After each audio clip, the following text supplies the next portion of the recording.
Bonjour Pierre.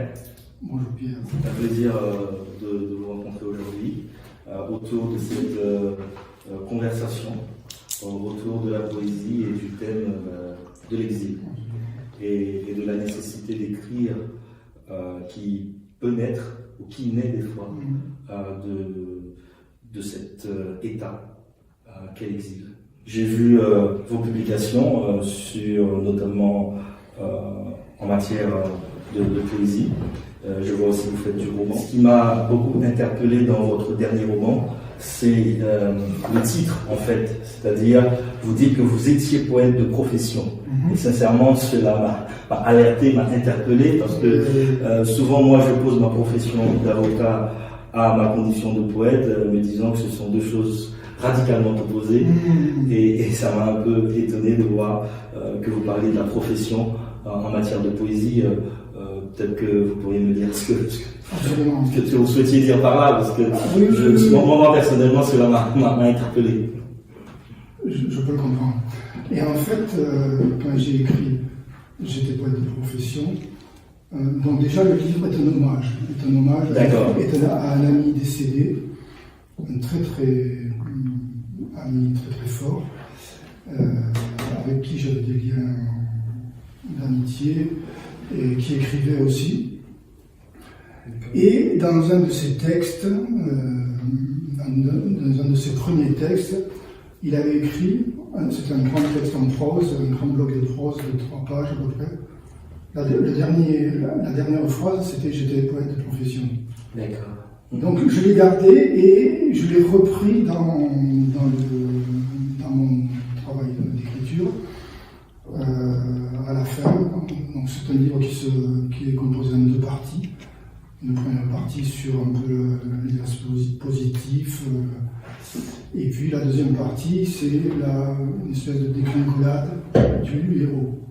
Et donc, en fait, j'étais poète de profession pour dire un peu, voilà, je suis resté quand même poète, mais voilà, c'est comme une espèce de regret.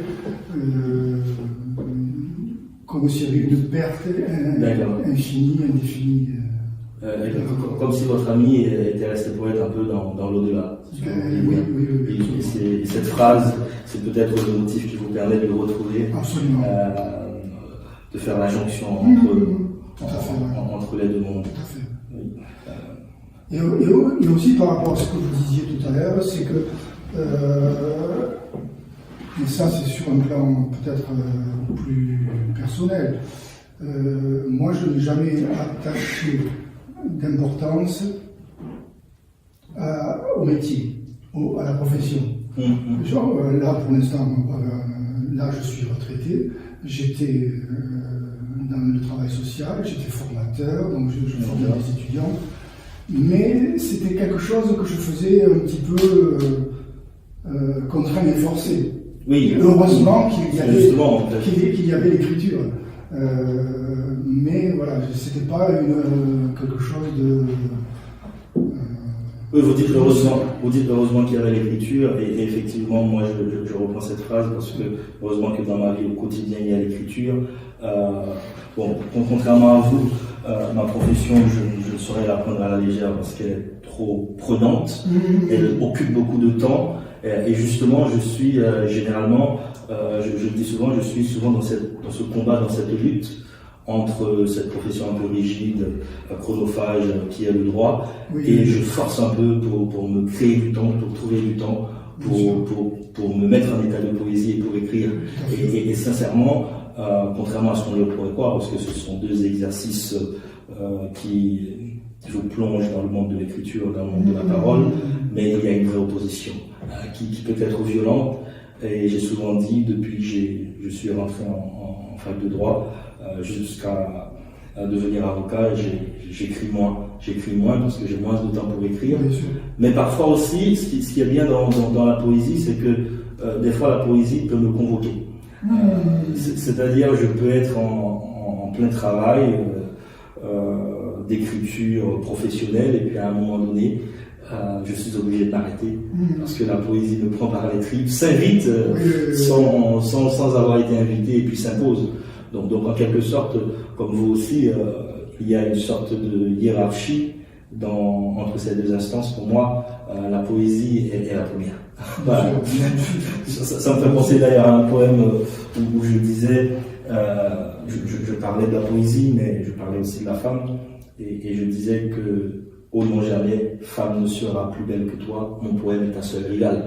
Donc la seule chose qui peut rivaliser pour moi en termes de beauté dans ce monde, toute autre chose, toute autre incarnation de la beauté que l'on peut retrouver chez la femme, c'est la poésie avant tout, et les autres viennent après. Oui, moi aussi je pense ça. Hein. En fait, c'est quelque chose qui est plus fort que tout ce qui peut paraître essentiel. Exactement. En fait, c'est quelque chose pour lequel on pourrait même passer pour un fou. Oui, pour quelque chose d'insensé. Quelqu'un qui est pris par une exigence. Une exigence de la beauté, du travail bien fait, du travail, etc. Et une exigence aussi de création, oui, qui s'impose à vous parfois. Parce que moi, je dis souvent, la plupart de mes poèmes s'imposent à moi. Après, il y a toujours des fois un travail on retravaille un peu le texte, quand on reprend le texte, mais en réalité, le premier geste s'impose toujours. Le premier geste s'impose toujours, on ne le fait pas, il jaillit. Et vous parliez de la folie tout à l'heure. Moi, la poésie a joué un rôle capital dans ma vie, notamment par rapport à l'exil, puisqu'on en parlait tout à l'heure, parce que l'exil, en réalité, sincèrement, c'est une déchirure qui peut créer en l'être une sorte de folie. C'est-à-dire, vous partez d'une terre d'où vous êtes sorti, vous voyagez, vous arrivez vers une autre terre. J'en parle dans les deux premiers poèmes qui s'appellent Avant-propos de Résurgence d'autres cieux. Ce sont deux mouvements un peu opposés, et puis qui symbolisent un peu cette idée de folie, c'est-à-dire, dans un premier temps, dans l'œuvre, vous avez un être qui se plaint ou qui parle de l'exil et de la déchirure que cela crée en lui. C'est l'avant-propos numéro 1. Et ensuite, dans le second mouvement, on a un être qui est dans une sorte de tentation de l'ailleurs. Il dit par exemple, pourtant tant de nuits bues en pleurs dans la distance de ton corps malade. Donc, à partir du moment où vous entrez dans le monde de l'exil, vous ne vous en sortez plus en fait. C'est une sorte de cycle sans fin. Il y a la déchirure, la séparation, mais cette déchirure de la séparation entraîne aussi une sorte de tentation de l'ailleurs. Comme si le fait d'être exilé vous pousse à vouloir être exilé encore plus, davantage, et aller chercher d'autres lieux. Et en ce sens, c'est un thème qui m'a beaucoup marqué dans ma vie quotidienne. Cette douleur de la déchirure, mais cette tentation aussi d'aller voir de nouveaux ailleurs. Et quand on est dans une telle situation, sincèrement, la poésie vient jouer un rôle salvateur. Salvateur, absolument. Salvateur, parce qu'avec la poésie, on peut transformer la douleur en joie. Voilà. Je ne sais pas si vous avez déjà vécu ces moments où vous êtes triste, vous êtes dans une sorte de douleur, vous écrivez un texte, la naissance du texte vous donne de la joie. Ou tout au moins une espèce d'exaltation, entre guillemets, comme une transe. Exactement. Mais, effectivement. Voilà, c'est quelque chose qui transcende, qui nous transcende. Et oui, mais en fait, ce qu'on disait avant que ça commence, le thème de l'exil aussi m'intéresse énormément. Oui, absolument. Et en fait, donc ce que je disais, c'est par rapport à l'Espagne, par rapport à mes ancêtres qui viennent de là-bas, qui ont fui la dictature de Franco. Et là, il y avait quelque chose, une matière très très forte, très très douloureuse pour retranscrire. Et si je comprends bien, vous n'avez pas connu ce moment de déplacement. Vous êtes né en France, mais vous portez malgré tout cet exil en vous. Oui, comment cet exil peut se transmettre de génération, ce sentiment peut se transmettre d'une génération à l'autre? Parce que en fait, mon père, quand il est arrivé en France, il avait 8 ans. Et avec son petit frère et son père, mon grand-père, donc ils ont été, entre guillemets, accueillis, mais c'est pas de l'accueil, dans des camps de concentration. D'accord. En 1939. D'accord.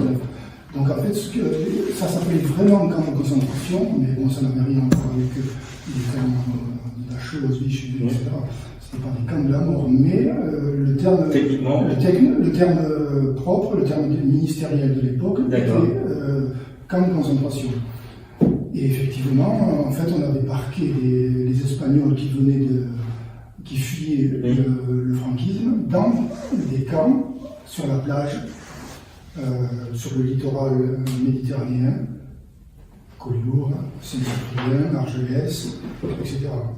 Donc, effectivement, quand cette expérience d'exil est très, très douloureuse. Oui, et elle se transmet. C'est comme s'il y avait une mémoire, en fait. Alors, elle se transmet, mais elle ne se transmet pas facilement.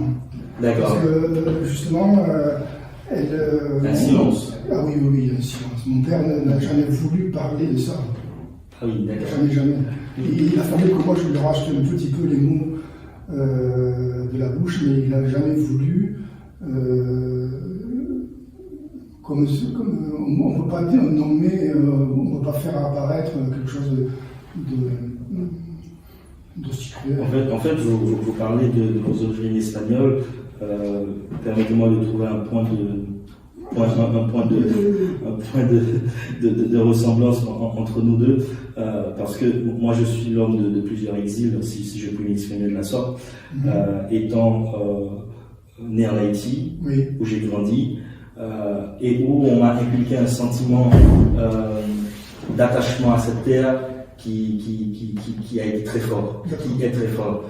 C'est-à-dire à l'école, on nous a appris à aimer nos ancêtres, à aimer la patrie, à aimer le pays, etc. Et à défendre les valeurs qui ont sous-tendu la venue au monde de cette nation.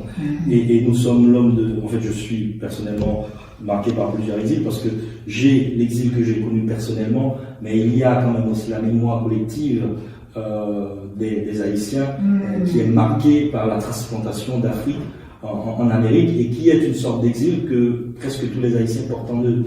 Et dans cet exil-là, il y a quand même de belles rencontres, telles que la rencontre, ou plutôt de beaux mélanges, tels que le mélange de la langue créole et de la langue française, qui est très présent dans certains de mes poèmes, parce que j'ai des poèmes qui sont écrits en créole, mais dans lesquels vous allez trouver des expressions et des pans entiers de phrases françaises. Et vous avez cet attachement à l'Espagne. Est-ce que... c'est pas vraiment un attachement, c'est cette origine. Voilà, c'est un point d'origine, c'est les origines. Est-ce qu'il y a un lien entre votre poésie et la langue espagnole ou pas du tout? Je sais que c'est une langue qui est très mélodieuse, c'est pour ça que je pose la question. J'adore la poésie espagnole, mais non, il n'y a pas vraiment de lien. On peut faire une filiation entre les... D'accord, pas du tout. Et il n'y a pas d'influence, il n'y a pas d'interférence. D'accord. Non, parce qu'au niveau influence, j'essaye d'avoir des influences un petit peu larges. D'accord. Bon, il y a des poètes espagnols que j'adore. D'accord. Ou de langue espagnole, Neruda, Lorca, etc. Mais non, c'est plus des... Moi, je suis plus attiré par des poètes. Il y a deux poètes qui m'ont marqué très très fort. Le premier, c'est Paul Celan. D'accord. Qui est pour moi le poète avec un grand P. Ah oui, d'accord. Absolu. Encore aujourd'hui, je crois qu'on l'a pas encore dépassé. Et le deuxième, très très grand, pour moi, c'est Andrea Zanzotto. D'accord, ce sont des poètes que je ne lis pas beaucoup. Vous sauriez partager avec. Le premier, c'est un poète. Alors lui, il a vécu des choses absolument horribles. D'accord. Ses parents ont été dans les camps. Alors lui, pour le coup, c'est des camps de la mort, des camps du nazisme. Donc il a vécu, il a connu cette douleur. Et puis il est mort en 70, il s'est jeté dans la Seine, le pauvre. Et le deuxième, mais sa poésie est très très très actuelle. D'accord. Elle est encore très très forte.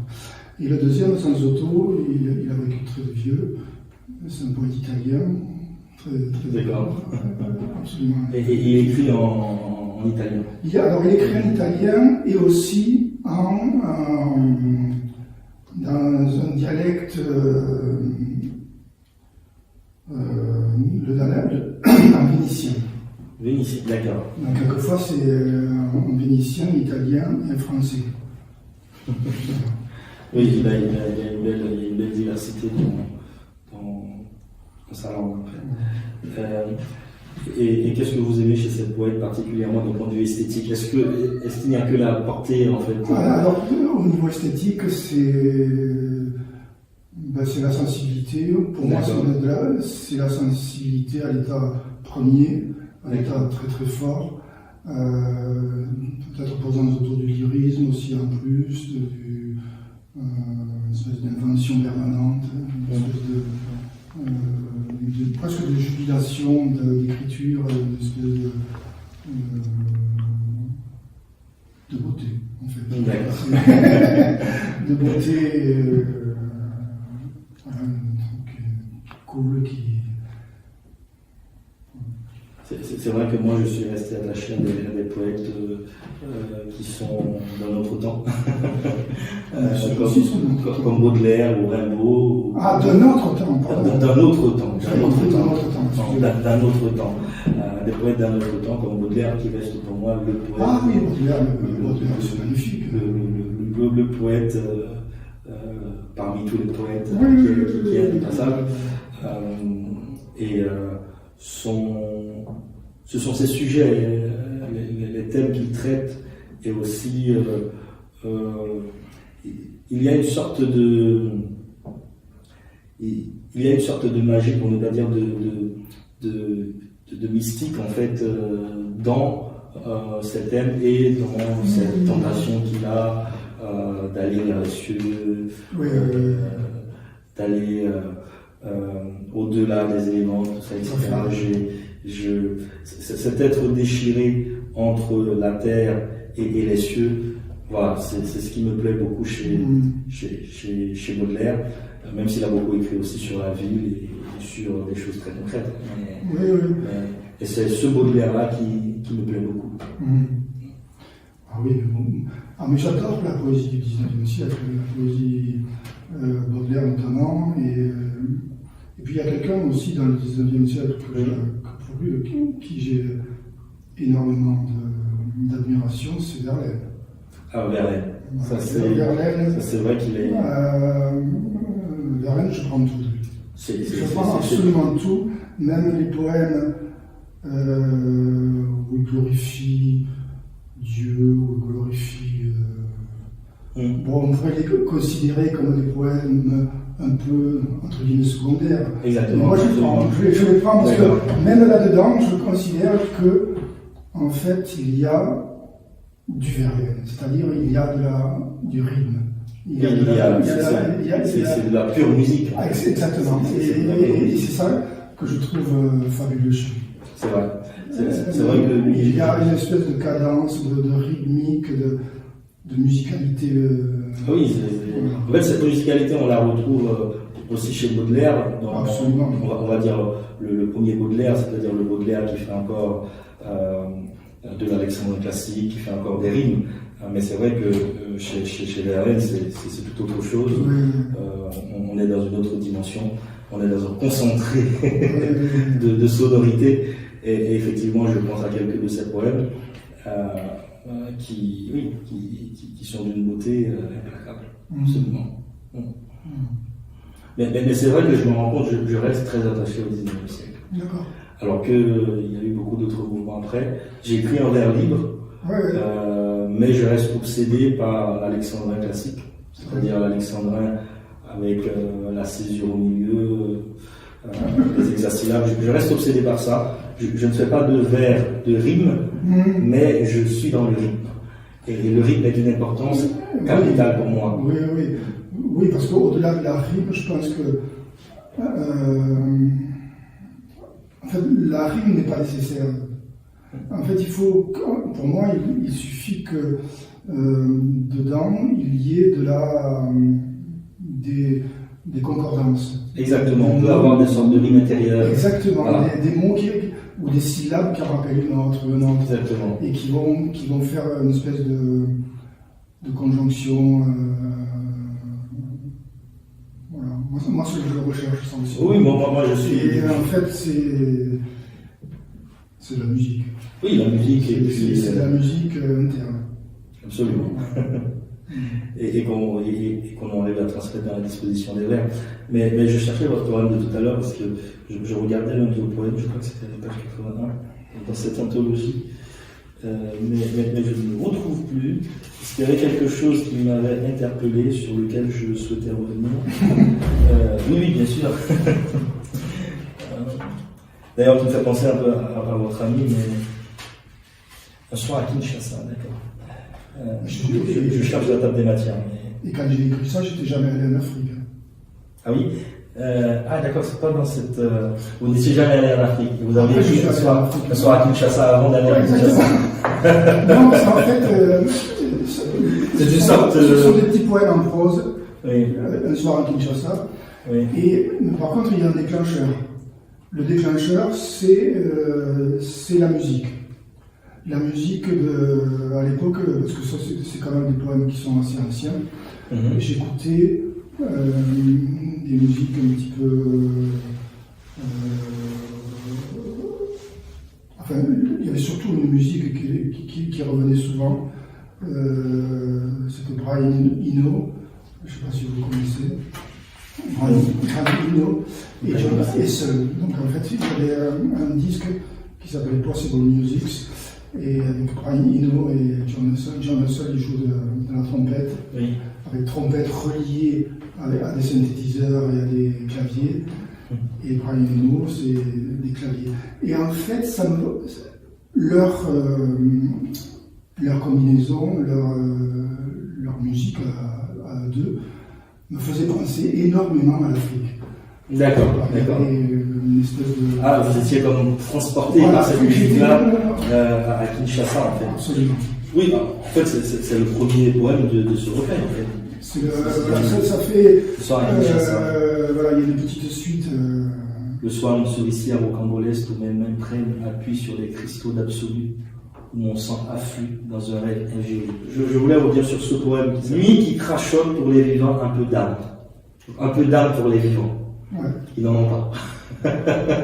Oui, ils n'en auraient pas, ou ils en ont besoin, davantage. Voilà, ouais, c'est ça, plutôt. C'est un espoir. Oui, c'est un espoir. C'est un espoir. C'est un espoir dans une espèce de grisaille. Oui. Dans une espèce de monotonie, de mélancolie. Qui vient par la nuit. Une espèce de fulgurance. Vous savez que l'exil, en y réfléchissant bien, c'est vrai que c'est une déchirure, c'est très dur. Pendant des années, moi j'ai vécu, mais avec la tête ailleurs. mais c'est aussi peut-être la condition aussi de la connaissance et de la création. Oui. C'est comme la chute. On part un peu d'un univers idyllique, d'une sorte de paradis d'innocence pour aller ailleurs et peut-être créer autre chose, et peut-être aussi apprendre. Rencontrer d'autres personnes, rencontrer d'autres lieux. Il n'y a pas que de la lueur dans l'exil. Oui, non, tout à fait. Mais quand j'habitais dans le Midi, j'ai rencontré à plusieurs reprises, je pense que vous le connaissez, un haïtien notoire, René de Pestre. Ah, René de Pestre, bien sûr, c'est mon poète haïtien préféré. Oui, je l'ai rencontré souvent, parce qu'en fait, il s'est installé dans ma ville natale. D'accord. À Lézignan-Corbière. Lézignan-Corbière, il y est encore, je crois. Il est encore, oui, il est très âgé maintenant. Oui, effectivement. Pardon? Oui, je dis effectivement. Ah oui, excusez-moi. Il est très âgé, il a 96 ans, si je ne me trompe pas. Oui, c'est ça, 96 ans. Et moi, je l'ai rencontré à plusieurs reprises et j'étais allé le voir. Alors, très gentil, on parlait des heures entières. Oui, et puis, non seulement c'est un haïtien, mais on vient de la même ville. Ah oui! Et Jacmel, effectivement. Et il a habité dans une rue à Jacmel qui oui. n'est pas très éloignée. Est-ce que je veux dire par là, il a vécu dans une maison, dans une rue qui n'est pas très éloignée D'accord. de ma rue, D'accord. de là où j'ai grandi, c'est-à-dire ce qui est important à côté de la baie de Jacmel, pas très loin de ce qu'on appelle le wharf. D'accord. Et beaucoup de gens pensent que ce wharf-là, cette baie-là, donne naissance à des poètes. Ouais, pourquoi pas, ouais. C'est-à-dire la proximité de la mer, la proximité du soleil. Parce que quand on est dans cette baie, on voit les montagnes, on appelle la montagne de Jacmel, et on voit la mer, on voit l'horizon. Effectivement, les enfants qui grandissent dans cet environnement, ils ont toujours le grand large sous les yeux. Ils sont marqués par le sublime. Oui, effectivement, on est marqué par ça en fait. On est marqué par ça. C'est pas anodin. Et il est comment? Il doit parler de poésie ou il n'en parle pas du tout dans sa vie quotidienne? Oui, il en parle beaucoup et puis il faisait des conférences, il faisait des lectures. D'accord. Maintenant, depuis un moment, non, parce que là, quand même, il est dans un grand âge maintenant. Mais il y a une dizaine d'années encore, il faisait des rencontres. Il vivait son art, en fait. En fait, c'est quelqu'un de serein, de jovial, il se mélange avec les gens, il va dehors, il est très chaleureux, très bien. Hein.